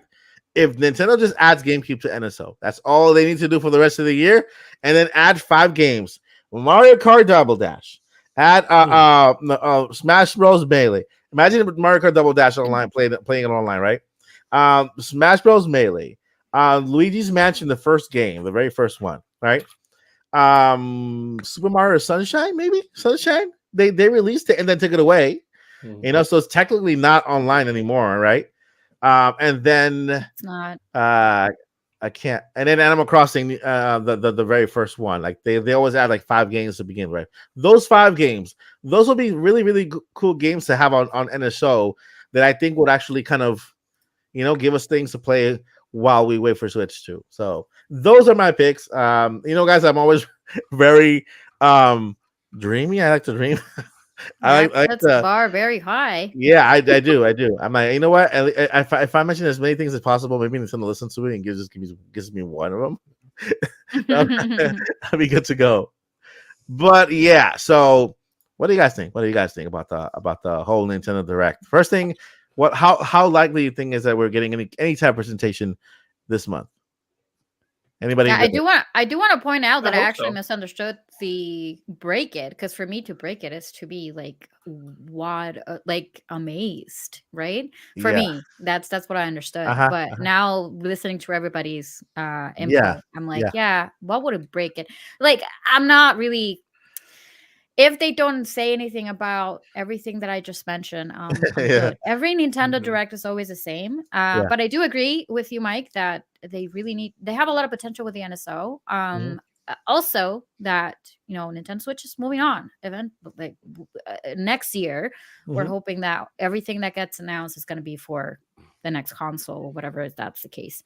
So yeah, I don't know what. I will go with no Direct, I guess. Yeah. Another make it. Go ahead. No, go ahead. Oh, I was gonna say, when you were talking about Double Dash, that reminded me. Another make it for me is Double Dash abilities in a new Mario Kart, or added to Mario Kart 8. I love the switching between the characters, because you can switch. It lets you switch between your items. Like, that's so huge. Yeah. And then also wheelies. Bring back wheelies. There was a good risk reward. It'd be perfect. It's almost a perfect game. We just need wheelies again. And this is Double Dash, the game where you have 2 characters in one cart, like one driver and one. So powers. Yeah, the next Mario Kart could have basically those abilities. Let's have a little bit of the best of everything and call it Mario Kart Ultimate, right? Yeah. But I agree. Nintendo, listen to the Topic podcast, because I think you'll get ideas. You'll get ideas, Nintendo. You'll have a good time. All right, so let's see here. Let me see what we got here. What else do we have? The topics: Nintendo Direct, Indie World Showcase, Hollow Knight Silk Song. That game is coming out because it's been rated, so you know it's on the way. All right, so we know there's a PlayStation event happening in May next month, right? Ubisoft Forward is happening in June, and so we got some events coming up ahead of us. Microsoft and Nintendo have not said anything at all, so that's why we're kind of expecting something to happen this month on behalf of either company, Microsoft or Nintendo. I know with Microsoft, we're getting a lot of games from Microsoft to Nintendo Switch. Hopefully on Nintendo Switch 2 we get more stuff. We got that 10-year Call of Duty contract going on, and so I'm pretty sure that's going to start with Nintendo Switch 2. And that is all the topics. I think it's time to go to our Q&A and go over to our amazing chat today, guys. Your questions, go ahead and write your questions down below, and the crew will pick up your question, and I can go ahead and highlight it, because I have the highlighter here. So if you have a question, go ahead at Mike Odyssey so that I can kind of pop up on the chat, and I can go ahead and highlight it so that anybody from the crew can answer your question. Now, your question at this point could be anything from the topic, any games you guys want to talk about, or anything in particular regarding any of the content creators that you're seeing on screen right now. So go ahead, Q&A. I wish I had that little waiting music, like ding, ding, ding, ding, ding, ding. Oh, looks like we got our first question, Mike. It looks like Games for You wants to know what your favorite weird smell is. All right, where's that question? Oh, I just made that up. I'm gonna say what my favorite weird smell is. It's not really weird, but it's one of my favorite smells. It's rain in Puerto Rico or in an island or wherever. I love the sound of the smell after it rains. So that's the kind of weird smell that I like. Here, I've been getting used to it's Florida. It's a swamp. It's not the same. Not the same as back home. Like Lily knows, right? Lily, is there anything like back home? Is there anything like back home? We have a hell lot of snow here, but Oh, yeah. no, I don't have any snow where A lot of where I come cold. from. It's very cold. So, anybody want to answer the smelly question? I don't think this is too weird, but I mean, I like the smell of sulfur, like after fireworks. That's a good smell. And I also like the smell of gasoline. Like when I go to the station and I That is true. Sulfur and gas smell good. That's true. I have to agree with the gasoline one. I have to agree. Yeah, gasoline's pretty. It's pretty great. But after a while, you like feel woozy and everything. I'm like, yeah, don't go smelling on purpose. But if No. it's nearby, take a whip. I have to say that I had that experience recently, just because I have a lawnmower that's battery operated, but it broke down, so I had to borrow my mom's, and my mom's has a really old fashioned one with a little knob at the top. We have to put gas in it. It's not old fashioned; it's still selling new. But I'm used to the battery ones that I can recharge all the time. And I was like pouring gas on it. I spilled gas all over the place, and it smells pretty good. They should make like a cologne out of this. It's kind of like gasoline. Like everywhere you go. But the gas thing is good. Joycey J. Hey, Joycey. Will the next Direct have something Zelda? Because I need it. Joycey says. Also, my bet is still for April Direct. Oh my God, it's right. I'm going to say yes. I'm going to say yes. Anybody else want to pitch in? I think there's a 64% chance that there's a Nintendo Direct in April, and a 32% chance that if it happens, there's a Zelda in it. Good odds. That's a good odds. Go ahead, Lily. Yes. I'll go with the yes. I mean, if the April Direct is happening, there's always something. And if there isn't like an announcement, at least they're going to be throwing something soon. Like they might hint something. So I'll go with yes. Awesome. And Zach, what do you think? Yeah, I always think a Zelda game's likely like a remaster at least. There's just so many, and it's always hard to compare like if a game does good, because we have these games like Animal Crossing and Mario Kart that just do absolutely bonkers numbers. But like Link's Awakening put up solid numbers. And so we got Four Swords, we got the other ones. So I always think that that's something that Nintendo's working on, is some sort of remaster of some sort of Zelda game. And here's Joycey. Here's Joycey weird smell. I like the smell of wood freshly cut. I wish my home smelled like Home Depot. That's cool. Yeah, so that's Joycey's smelly, crazy, smelly. What was the question? Smelly what? Favorite weird smell. Very weird smell. All right, I'll bring a weird question every week. And Chris Lancer, one of our giveaway winners for like 2 years ago, says, "What do I need to get the controller?" You know what? I'll resend you the email again, because I sent you the email, I think it was like 2 years ago, to claim. But I'll send you the email again so you can get your controller. All right, buddy. All right. Let's see here. We got here. It says here that Guy Oli says, do you think it's a good idea to buy a Wii U in 2024 right before the service shut down? I just bought one and put Pretendo on it. I mean, I have a Wii U. I am actually playing it now in this downtime from Nintendo. There's no major big games that I'm interested in playing, so I'm actually going back on the Wii U. I'm playing Wind Waker, and then after Wind Waker, I'm going to play Twilight Princess HD. And so I think that if you're going to play any games that are not on Nintendo Switch, that are part of the Wii library, you have those games there as long as all legal and everything, then yeah, go for it. I mean, I love collecting systems. I have the Nintendo, I have the Super Nintendo, I have the 64. My daughter has the GameCube in her room, and so I recommend getting all older systems just because they all have their unique libraries that haven't been ported.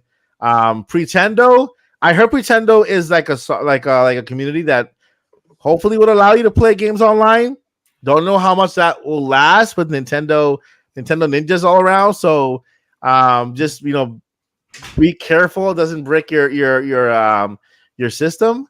But when it comes to buying games, I'm pretty sure you can find cheap games for Wii U and play games on Wii U. Yeah, I recommend buying any older system, even the Nintendo Switch before the Switch 2 comes out, because the Switch library is incredible. And I'm pretty sure that if you're buying your first Switch just now, there are games on there that you have never played, and you're gonna have a good time. You're gonna have a great time, Mm-hmm. So anybody wants to chip in? I just bought my Wii U, so go for it. Yeah. I've had mine for less than a year. Go ahead. From a collector's Never a bad time to standpoint, buy an old school Nintendo platform.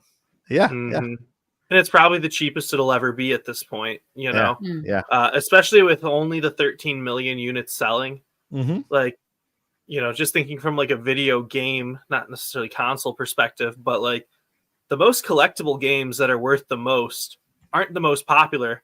They're the ones that didn't sell well. And so then there was less of them. And so if we think about how the prices of N64s were skyrocketing and of NESs were skyrocketing, there was a lot of those systems out in the wild. And so having a Wii U that didn't sell well 10 years from now, those would probably be like $500 minimum. Mm-hmm. Yeah, you're right. You're 100% right. And same thing goes for the Nintendo Switch. Once it's out of production, the prices go up. Let's see here. Let's go for another question. I think we just got a super chat, by the way. Yep. We did. From Clifford Favors. Let's go ahead and go to Clifford Favors then. Where is Clifford Favors? All right. First of all, thank you, Clifford Favors. By the way, you have a great, really cool name. Clifford Favors for that super chat. And this question goes for everyone. There is a game that you have.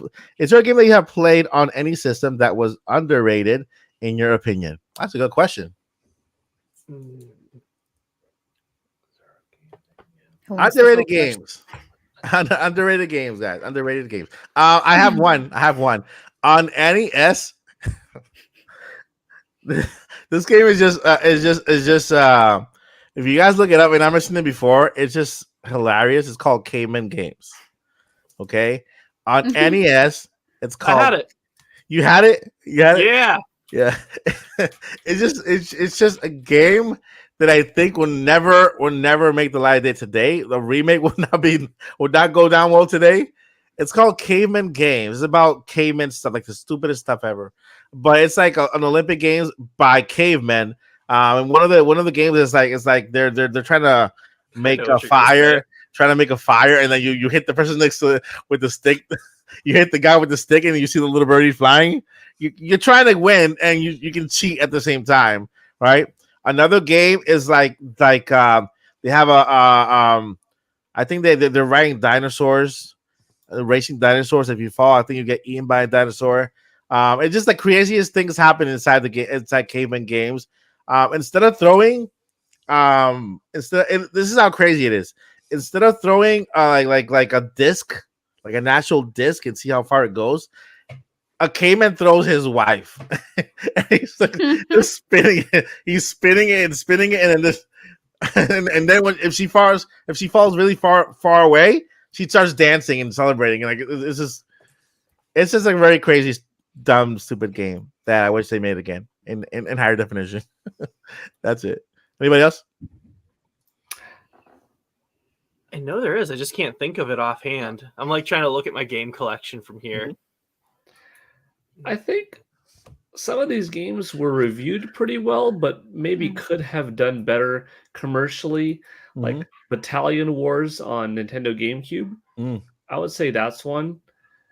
Excite Truck on Wii. It wasn't the Excite Bike sequel that a lot of people wanted, but Excite Truck was actually a pretty fun game with, the stages morphing and stuff like that.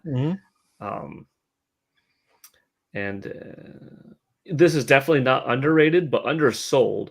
And that is, oh my gosh, it just slipped me. I was just going to say it, and then it just slipped. Oh no.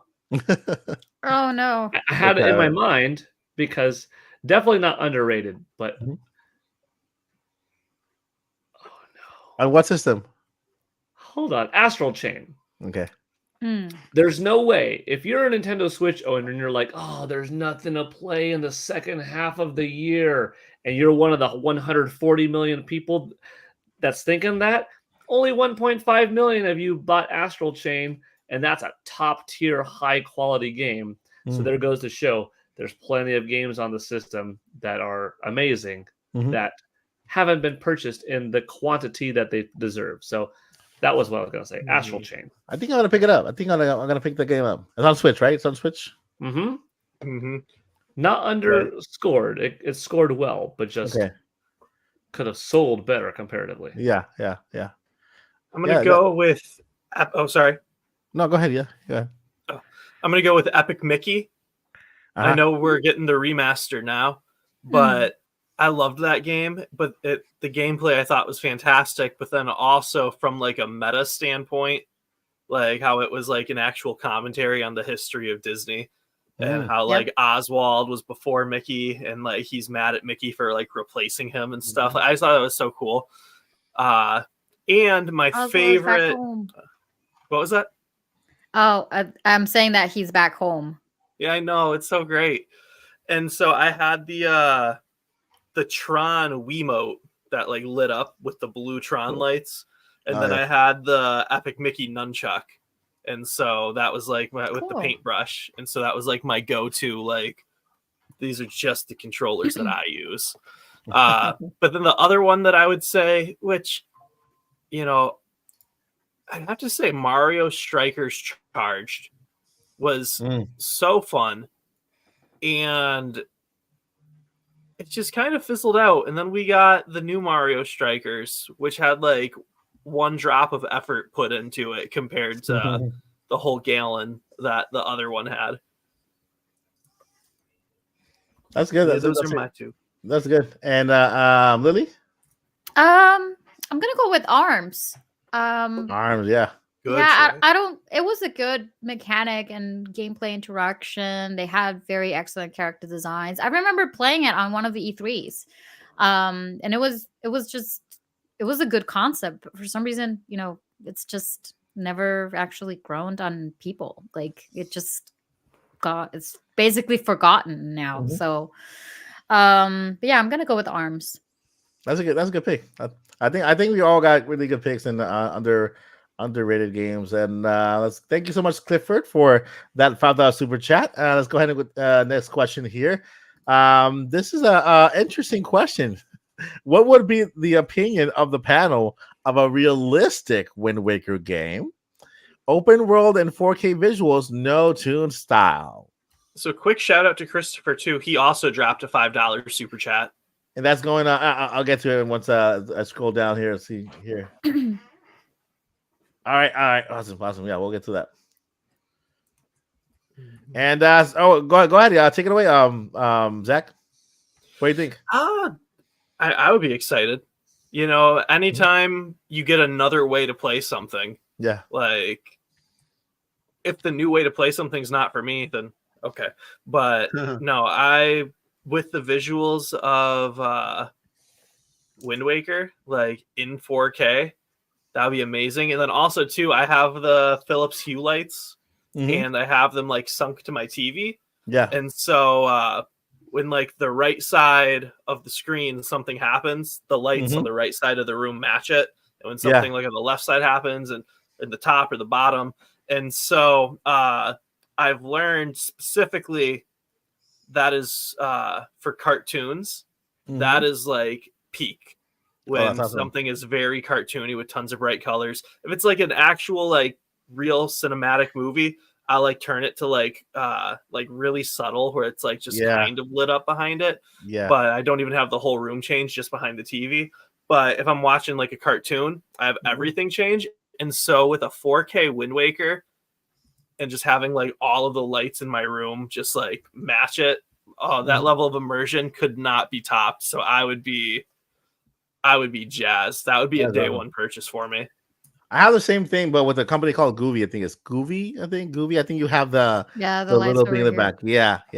So I read that question completely backwards. Yeah, with no tune style though. No tune style. Well, you answered it halfway through. Okay, well, I'd still be hyped for it. Yeah. I was thinking 4K tune style. All right, take it over, Lily. I have a question for you, Christopher. You could probably answer that over there in the chat. But have you played the Wind Waker? I guess I do want to know if you played it or not, because I have to go with there's no way, I mean, being realistic, that's going to happen. And let me tell you why, because of Spirit Tracks and, you know, the sequel and I mean, Phantom Hourglass, I'm sorry. And I feel like everybody that asked this question, hey, what about taking away the visual tune style, which is the cell shading and all of that?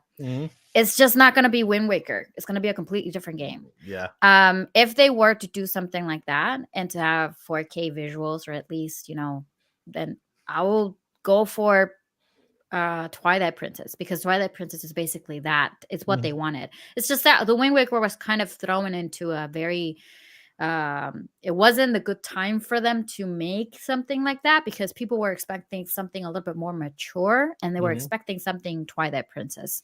So my opinion would be that that's not going to be a Wind Waker game. It's definitely not going to be the case. Also, there's a lot of people that haven't really played the Wind Waker because they felt I don't want to play a kind of cartoonish kind of style Zelda game anymore. Like, I wanted something more mature.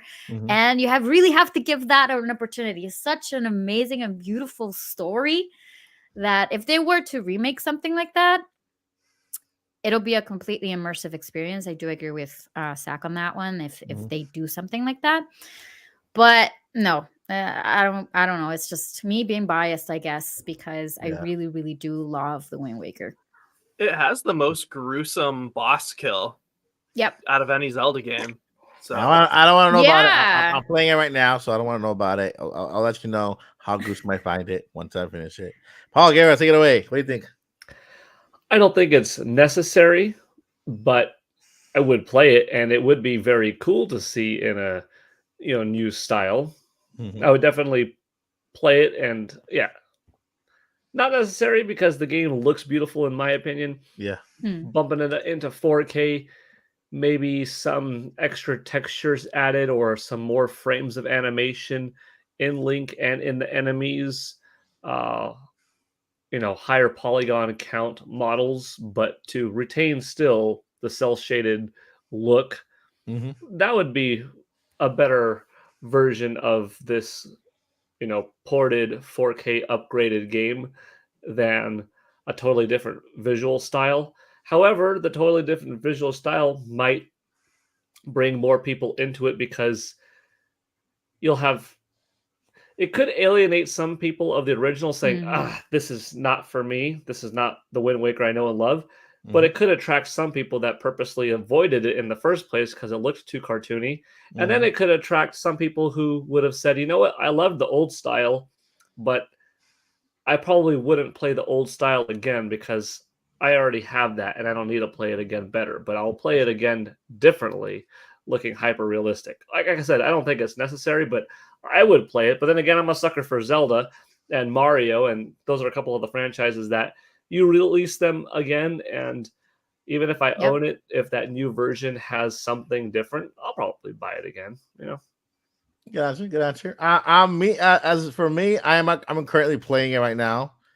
I'm loving it every step of the way. I love I love the cartoon feel about it. I like the animation, I like the visuals. It just looks so beautiful, bright and colorful that I want nothing to be changed about it. I just love it. I would, of course, high resolutions.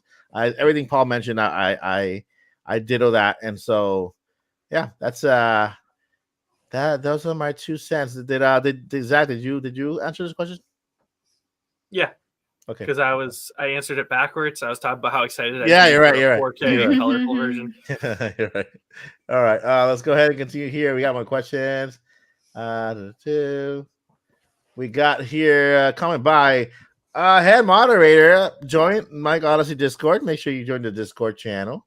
For more in depth, you guys can contact and message me there for any questions you have as well. The community is awesome there. We all support each other. So yeah, make sure to do that. Joyce, he has a question for Paul.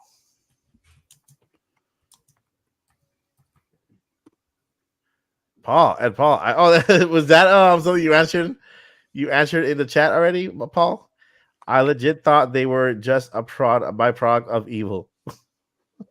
Oh, that was regarding are there female Lionels? Okay, I see. And we don't really know for sure. I am one that without shame, I could tell you that I avoid every single Lionel. Anyone. I just run away. No shame. Run away. All right, we got another question here from Chris Lancer. Thank you so much for the $5 super chat. Thanks, Mike. Just really excited to use it. Awesome. Thank you for the super chat. I appreciate it. And we got here. Do we have any questions? Did I miss anything? Let's see. Christopher did answer my question. He actually got it for a GameCube, and it took a while for Get Into It due to the art style. The open seas do lend themselves well to an open world style, Breath of the Wild style. All right, let's see here. And did we get this one as well? I want to show. Okay, it says Christopher $5 super chat. Question is back in chat. Just wanted to show a little love. Money is a bit tight, so can't do much. Christopher, you $5. That's more than anyone can ask for. It. I appreciate it so much, and means so much for you that you support us this way. You are awesome, and I appreciate you so much. Thank you so much for your support, man. $5 super chats, $5 more than we ever expect. Exactly, yeah. Thank you. Let's see here. What do we have? Just happy to get a like. All right, so we have here. Hi guys, what do you think about Zelda Totka? Totka. All right, go ahead, Lily. What do you think about Totka?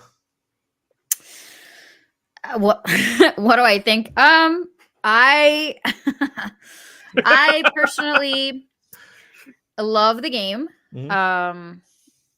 But I have to say that it made me appreciate more Breath of the Wild, even more so than I already did. That's good. It does have a lot of groundbreaking abilities, of course, like Ascend and all of the Ultra Hand. It's just simply mind-blowing. Yeah. But I don't know, it just kind of weared off very quickly for me. I feel like because it's pretty much the same as Breath of the Wild and not taking those abilities away pretty much. The depths and the sky and everything. But I do enjoyed it. I did liked it, but I don't know. It just I am being more appreciating more Breath of the Wild, even more so than I already did. Yeah, and that's an amazingly fair point there, because Breath of the Wild, Tears of the Kingdom is a direct sequel to Breath of the Wild, so there's a lot of similarities. We're just discovering new areas in Tears of the Kingdom, but overall, mechanic wise, other than the abilities and the story, I would say the overall gist of Tears of the Kingdom is very similar to Breath of the Wild. Paul, you have something to say? I do have to go, but I will answer. I think Tears of the Kingdom is a fantastic game.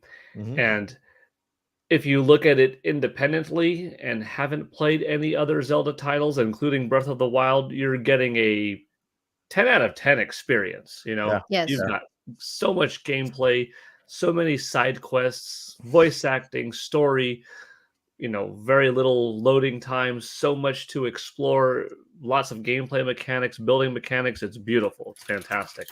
If you have played other Zelda games, maybe in a way, some of the experience is taken away because it builds off of Breath of the Wild in so many ways. But it definitely stands its own as being a very solid title. It's just the most similar Zelda game to a predecessor that I think the franchise has ever had, and that even includes Majora's Mask to Ocarina of Time. But I think it's still very worthwhile, and it's still a very fulfilling experience. Just maybe a little bit of that luster is lost because it is the same map, and it is.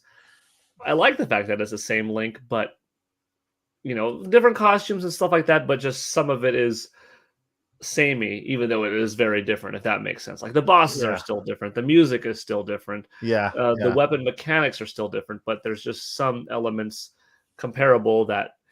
For some, I could see why. Oh, why is it a little bit less of an appealing? Dang, I played this much of Breath of the Wild and only this much of Tears of the Kingdom. But still wonderful, and I still gave it a 10 when I reviewed it last year because aside from a couple of little things that I was like, could have used a little bit of a story connection here. I would have liked to see Ganondorf in the here and now doing things and not just like, why are you just chilling in the castle? Why don't you go out in the field and mess with people, right? And the retelling of the ancient battle could have been a little bit of a different visual theme to that. Those weren't enough detractors to take it away from being a 10 in my opinion. But anyways, I love Tears of the Kingdom. Fantastic game, one of the very best of the generation. And with that, Paul, why don't you tell us where we can find you, what you have going on this week, and stuff and stuff like that. On Twitter/X, I am at Paul Gale Network, and that's what I'm at on YouTube, at Paul Gale Network. The latest thing going on Twitter is I had some nice Famitsu sales charts from Japan for the previous week, and also I not only put like up the top 10 and what the individual console sales were, but I compared Nintendo Switch's total this year to that last year for the same respective week, as well as PS5 and Xbox Series, and it's quite telling to see just how well Nintendo is holding on, and that's kind of reflective of the rest of the world too, but we'll find out those results, I think, May 8th from Nintendo, just how well did Nintendo Switch perform worldwide up and through March 31st. And on YouTube, if you saw at the beginning of the podcast, I showed off some of my Ryu, Ken, and of course this Evil Ryu versus Violent Ken Street Fighter swag. If you're curious to see more of it and what do those two look like on me, I kind of did a little unboxing video picture wearing thing. So if you want to know, like, does it actually look good, this hooded sleeveless sweatshirt? Well, that's on YouTube. I made a short little video, but that's about it. That is awesome. Awesome. Thank you so much, Paul. And what do you have going on? Wait, let me where does this one come from? And take it away, Zach Hendricks. What do you have going on? I don't have much going on, but when I do have stuff going on, you can find me at Zach Hendricks voiceover just about everywhere except for Twitter/X, where I am Young Calf Zach. I do know last week I said I would be streaming Smash Bros after the podcast today. However, my TV's broken. So that is getting fixed, and that stream is now pushed back to next Friday. Next week. But so that is next thing that I got going on would be streaming Smash Ultimate with viewers next Friday. Post. The Nintopics right after, post? the Nintopics. What I call it, the post pod party. The post party. Sounds good. And of course, our special guest, the guest of honor, directly from Hyrule. Okay, Lily Hyrule. I've been reading the chat. People are loving Lily. So Lily, where can we find you? You can find me as Lily Hyrule everywhere pretty much, but specifically on YouTube, I'm trying to, I just recently got a teleprompter, by the way. Nice. For those of you that don't know, I was a TV host a couple of years back, so I got very used of having a teleprompter. And if you don't know what a teleprompter is, it's basically you have like the little you have like your script, or you have your talking points, and you can see them directly on your camera, but it's completely invisible to you, the audience, right? So you can be talking directly to the camera. And we always make mistakes, and I feel like that's something that's really going to help me. I've been working on a Nintendo Weekly. Unfortunately, I was sick for the past 2 weeks, so I couldn't really keep up with the news. So I'm trying to get that out of the way.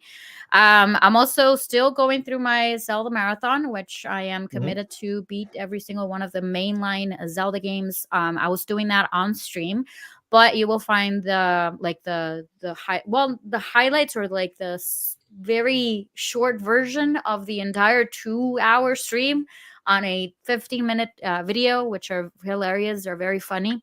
So if you want to go there on the channel, you should be able to see it. And you can find me everywhere on social media as Lily Hyrule. I do have a couple clips, reels, TikToks, whatever, everywhere. Bless you. Thank you. I was trying really hard to hold it in. No worries. And that's pretty much what I'll be doing. So yeah, I mean, send if anybody wants to reach out to me directly, I'm more than happy. And thank you very much again for having me. I'm super excited for being here. Thank you so much. You are very welcome. And Lily's right now is at 1.3. When I get it, we need to get it to 2K. Okay, guys, 2K before the end of the month.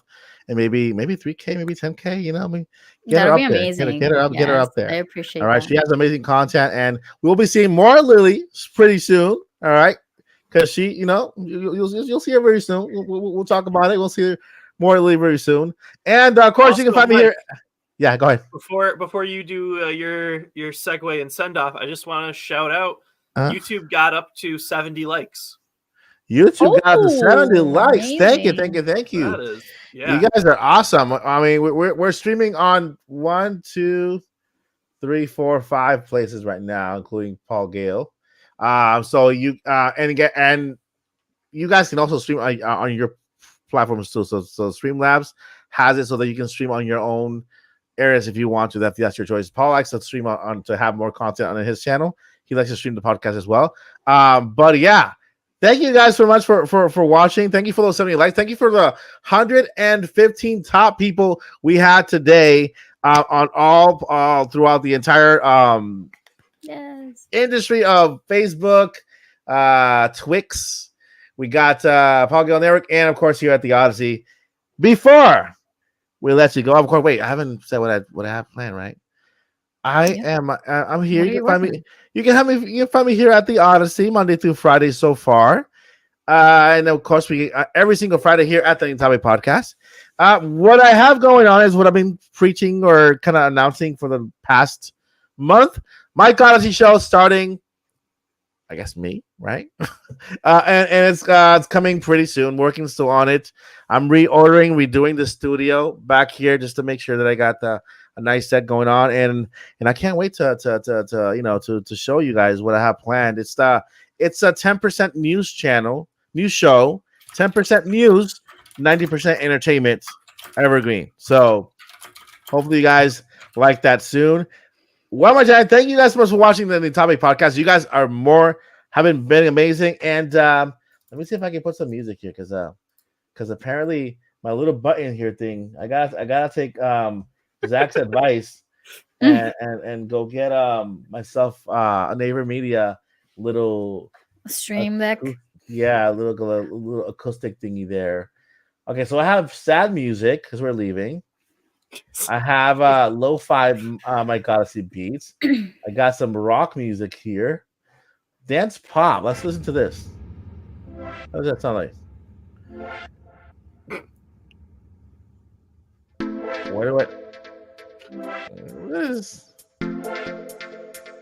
I guess. Wait. I got this one. All right. Thank you guys so much for watching the Intabe Podcast. We're live everywhere. Not live. We're available everywhere you get podcasts. The show. Before we let you go, we got 2 things we need to let you know. Number 1, never give up, and number 2, take it away, Lily. Oh my god, I was caught off guard. It's a tradition on the show to get people off guard. Well, I would say you said never give up. So the other one would be for me to say. Oh my God, I don't know what to say. The chat is yes, I know. Be yourself always, and make sure to help others as you would treat others as you would treat anybody else. I'll take it. And then the chat is trying to help you. Help you there, chat. Look at the chat. Look at the chat. Yeah. Okay. So never give up and journey on. Peace. Never give up. Bye.